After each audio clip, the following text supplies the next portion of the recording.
Hello, it's Ashley here from Paper&Twine. You've caught me chobbling. This is one of my favourite things to eat. And I'm sorry, it's ever so rude to talk with my mouth full. It is a specially selected farmhouse yoghurt from Aldi.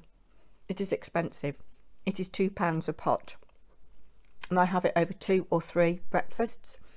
I've got 75 grams of fresh raspberries and 35 grams of muesli. But I'll put that to one side because, as I say, it's rude, isn't it? Anyway, talking of favourite things, I thought it's a long time since I've done a favourite things video.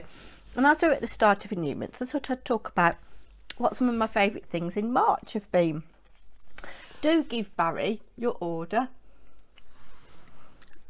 If you saw Coffee Shop Dribble last week, you'll know that I've sent him on a customer training course. Let me know if you think his customer services are any better. Customer services training course, not a customer training course. He doesn't have to train the customers.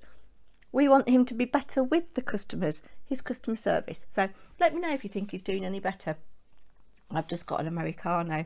I've just come back from a walk, which is why I'm all a bit dishevelled.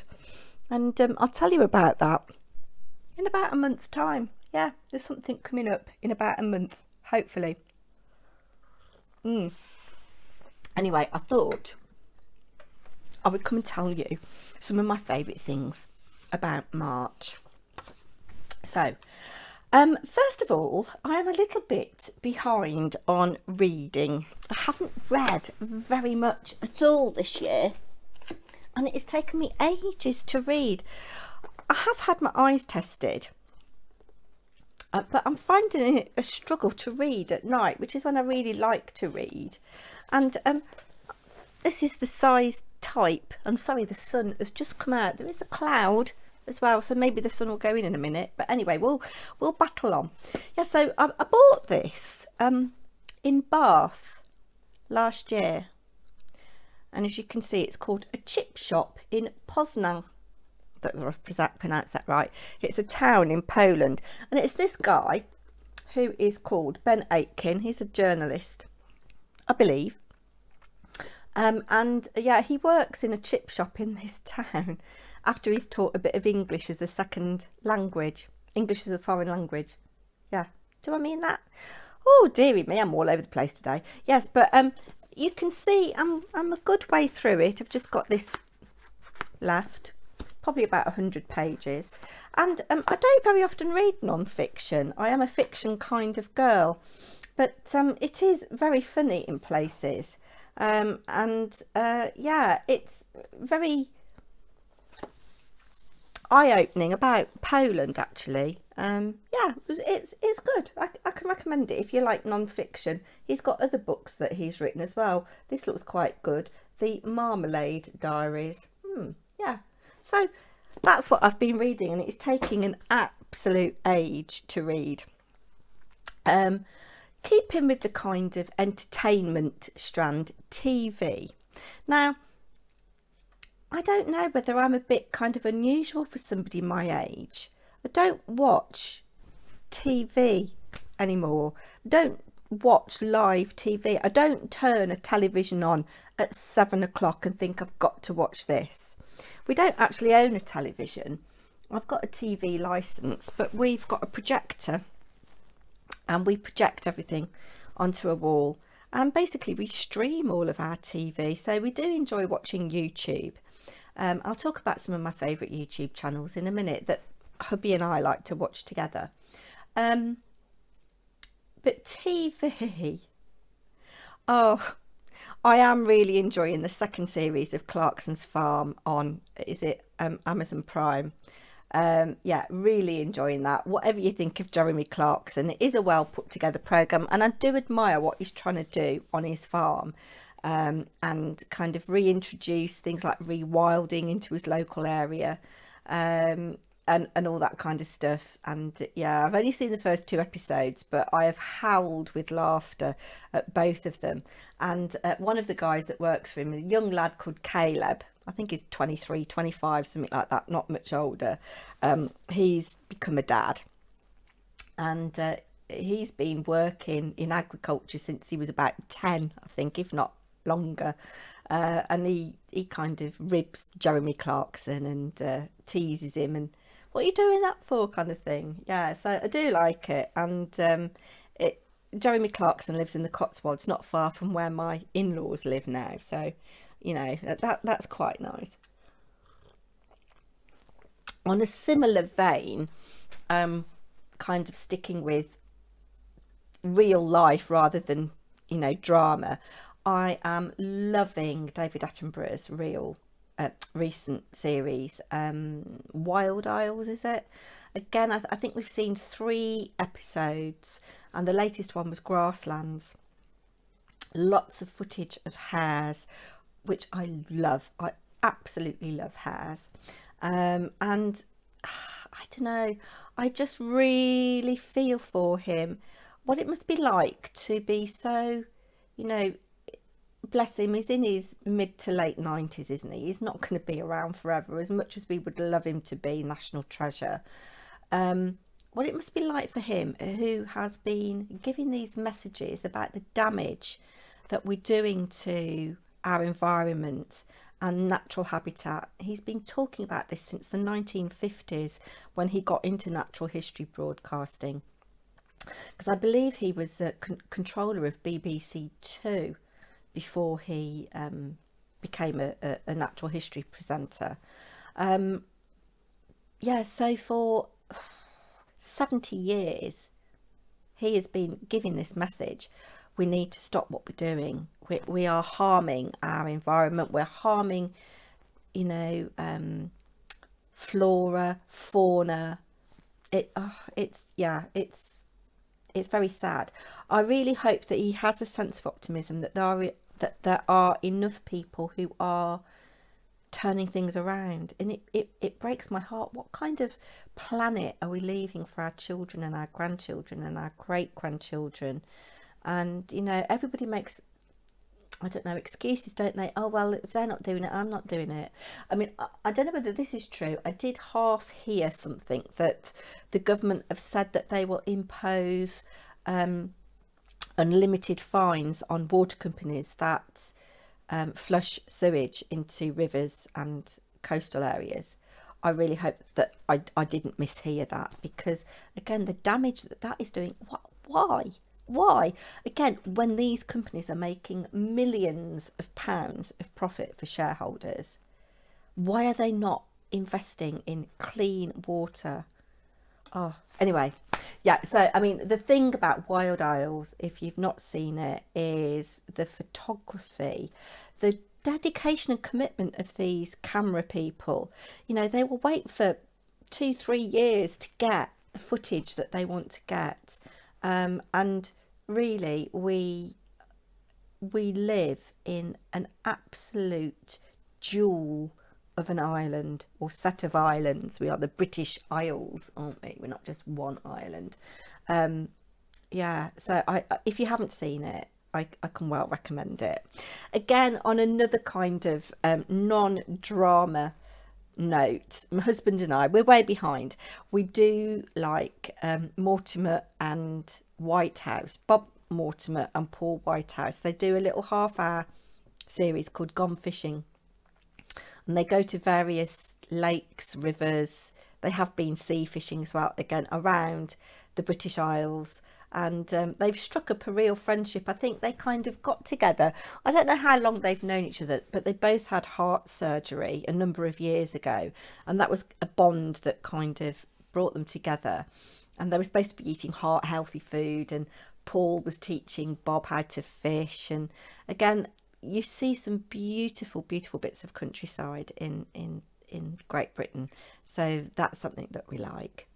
A comedy programme that is on iPlayer that's being repeated is Bluestone 4-2, and it's a little half-hour, again, comedy programme that's set in Helmand Province in Afghanistan, and I think this was made 2014 or something like that, I'm not sure, a while ago, and it's being repeated on iPlayer.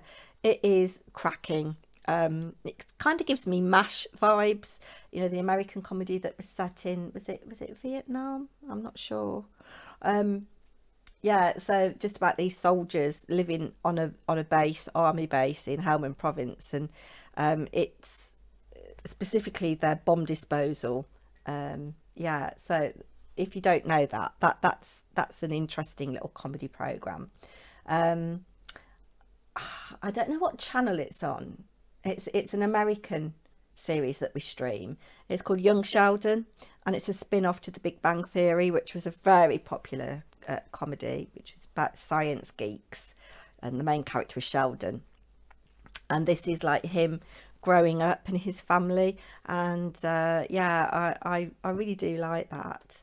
Another comedy program that we really like is Ghosts, and there's been a Ghosts US that we've seen, and we've just heard that there's going to be a final series of Ghosts, so looking forward to that.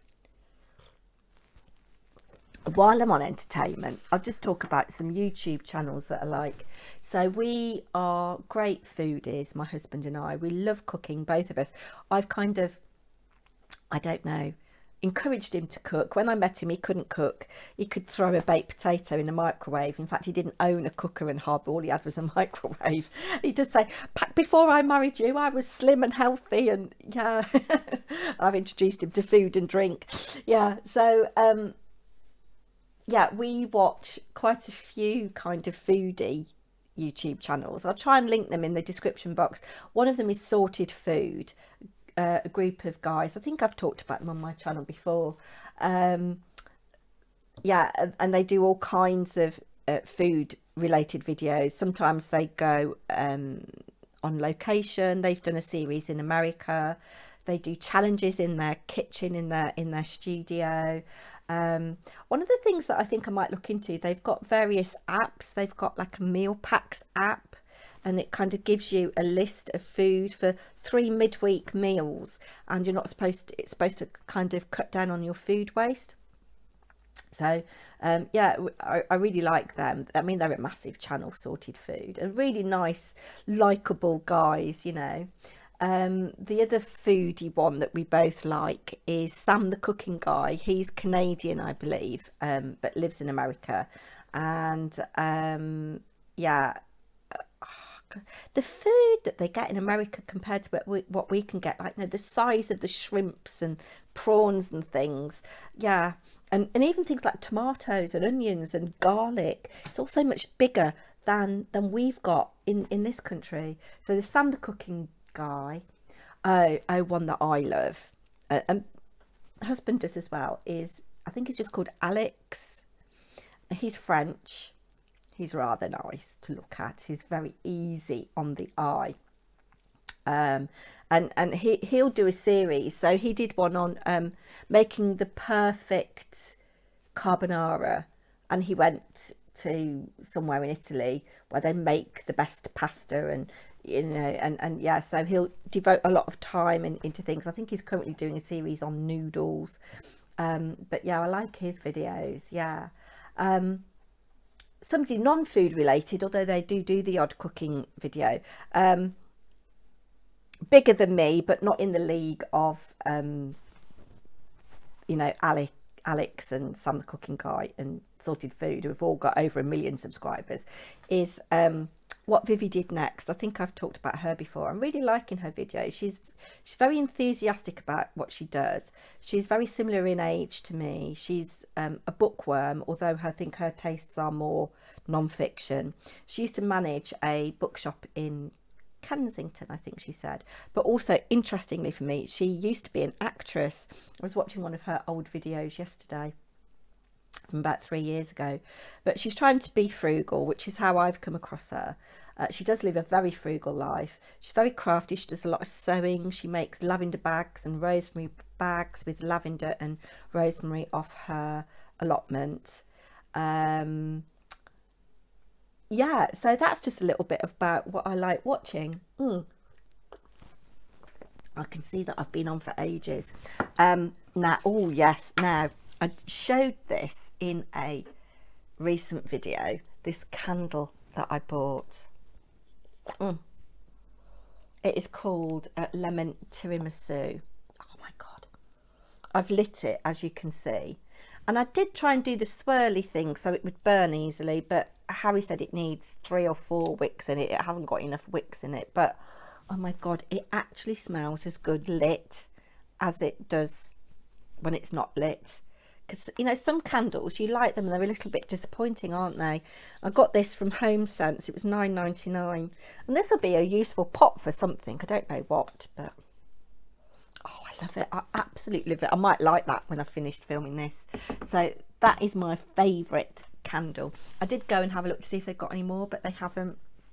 So that's a shame. I think Home Sense is one of those shops, isn't it? If you see it and you want it, get it, because it'll be gone. You won't be able to get it again. God, I've just realised my hair's in absolute state. I'm desperate for a haircut, but I'm trying not to spend money unnecessarily. Look at that, it's a real mess. Do you like my jumper as well? I haven't knitted this, but I thought Woolly Steph might like this jumper with the sheep on. I found it in the bottom of one of my little cubbies, and I thought, oh, I'll get that out, because although the sun's been out, it was quite warm when I got up this morning, quite cold when I got up this morning. I had to put the central heating on to take the chill off, and I thought, oh, put a jumper on. It's not mega thick, but it's just warm, and then I can, you know, wear my a warmer coatigan over the top. But I don't need it now. Yeah, I'm wittering. I'm sorry. Anyway, so that was that. Yes. Oh, I didn't bring it to show you. Yes. Oh, yeah. Okay, we'll talk about this next. So other favourite things about March have been family occasions.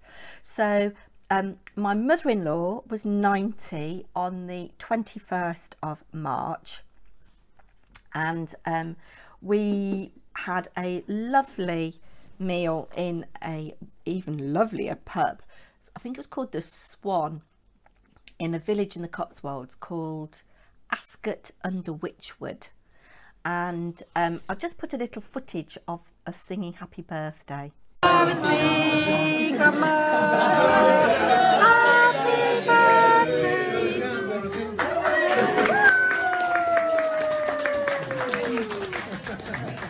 How old are you now? Quickly before it goes. Oh, I think that was there anyway.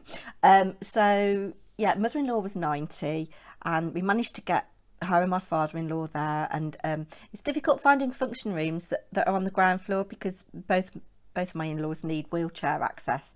So it was lovely to see some family I haven't seen for since before the pandemic.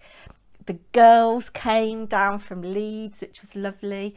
Ella came back Friday night, and Molly came Saturday, kind of late morning. So by the time I'd got back from theatre train, she was here.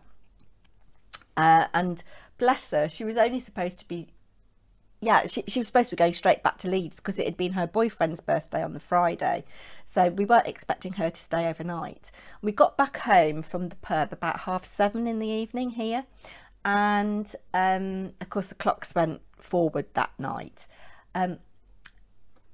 She can't get a train direct from Rugby to Leeds, so she has to go from Rugby to Tamworth, and then from Tamworth to Leeds. And her train, she got a notification to say the train was delayed, and she was like, oh, I hope it doesn't get delayed anymore, because I miss my connection.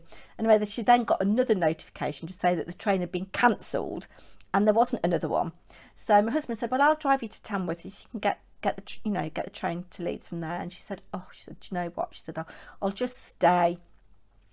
And it had been lovely driving back. When the kids were growing up, if we were going long distance anywhere in the car, we'd always have the best of ELO, Electric Light Orchestra, on. And the kids loved it, particularly Mr. Blue Sky. And they'd all be sitting in the back, sunny shining in the sky, there ain't a cloud in sight. They'd be bouncing up and down on the back seat of the car. Sorry, it was a little bit busty, but anyway, we put this best of ELO on in the car, and we were all just singing away, laughing, at the top of our voices. One of the kids' favourites is Horace Wimp. Horace Wimp, this is your life. Go out and find yourself a wife. And they were doing all the different parts. We had a real scream, a real hoot. It was absolutely lovely.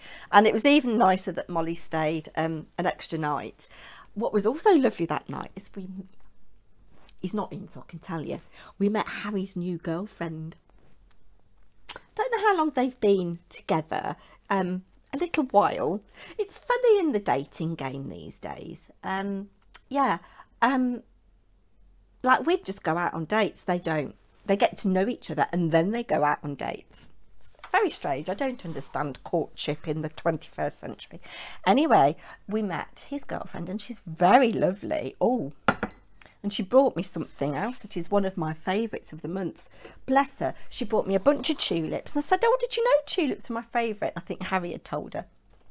She brought me a box of Thornton's classic chocolates and she brought me these. Oh my God, I love these. I absolutely love these. So that was really nice. Yeah, so we met her. So Molly stayed Sunday morning and she went back kind of like mid-morning, lunchtime-ish, so that was lovely. Yeah, and then Tuesday was my dad's birthday, so there's like a week's difference between my mother-in-law's and my dad's birthday, and we went over. Harry came with us. We went over to my dad's and sang happy birthday to him. Happy birthday to you. Happy birthday to you. Okay. Happy birthday, dear Daddy. Happy birthday to you. Oh my goodness. 1, 2, 3, 4, 5. No. Dreadful singing, I am sorry. But I made a lovely lasagna. I don't know whether I've got a photo of it. If I have it, I'll put it in next month's secret diary. But I made, it wasn't very healthy, but it was my dad's birthday. I made a pork and fennel ragu, slow cooked shoulder of pork. Oh my God, it was gorgeous. And I layered it up into a lasagna. Oh, it was lovely. My dad said, oh, she's bloody lovely. So that was really nice to see him. Yeah, oh yes, going back to the Sunday when the girls were here, they had saved giving me my Mother's Day present until then, and they bought me some Jo Malone perfume, my favourite perfume, which was lovely. Anyway, I think, oh no, one more thing. The sun is out again. I love this time of year for blossom and birdsong. Birdsong and blossom. I shall sign out, but here is just a little bit of footage of blossom, birdsong and spring flowers.